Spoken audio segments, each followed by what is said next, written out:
മഴയായത് കാരണം അല്ലാതെ വേറെ ഒന്നുമല്ല. ദൈവത്തിനാണ് മഴ ആയതുകൊണ്ടാണ് ഞാൻ ഇറങ്ങാഞ്ഞ. കാര്യം എന്ന് വെച്ചാൽ ഞാൻ ഇവിടുന്ന് ഇറങ്ങിയ സമയത്ത് നല്ല മഴ. ഞാൻ വിചാരിച്ചെന്നാ തോരട്ടെന്ന് വിചാരിച്ച് ഞാൻ കയറി കിടന്ന് പിന്നെ ഞാനങ്ങ് ഉറങ്ങിപ്പോയി. അത് ഞാൻ പറയുന്നത് താല്പര്യമില്ലെങ്കിൽ ഞാൻ പിന്നെ അങ്ങനെ ശല്യപ്പെടുത്തുകയില്ല. അത് നിനക്ക് അറിയാൻ. അയ്യോ അതുകൊണ്ടല്ല. ഞാൻ എന്തായാലും നാളെ ഞാൻ വരാം. സത്യമായിട്ട് ഞാൻ വരാം. ഇന്ന് മഴയായത് കാരണമാ. ആ അപ്പൊ നാളെ വരുമെന്നുള്ള കാര്യം ഇരിക്കാമല്ലോ.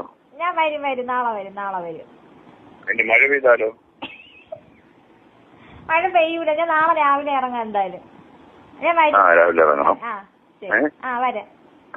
പിന്നെ ഉറങ്ങിയെന്നും പറയരുത്. നമ്മൾ സാക്ഷ്യം കാണിച്ച് സംഭവം. പിന്നെ വേറൊരു കാര്യം, രണ്ടാമത്തെ കാര്യം ഞാൻ ഒന്ന് ചോദിച്ചോട്ടെ. ഞാനൊന്നും തന്നെ ഇക്കാര്യത്തില് പേടിക്കേണ്ട കാര്യമില്ലല്ലോ. ഇല്ല വേണ്ട എന്നെ വിശ്വസിക്കും. ലോകത്താരോടും ഈ കാര്യങ്ങൾ പറയില്ലല്ലോ. ഇല്ല ഞാൻ പറയൂല. എന്റെ ഞാൻ ആരോടും പറയൂല. ശരി. കാര്യം വിശ്വസിക്കുന്നവര് വഞ്ചിക്കുന്ന പരിപാടി എനിക്കില്ല.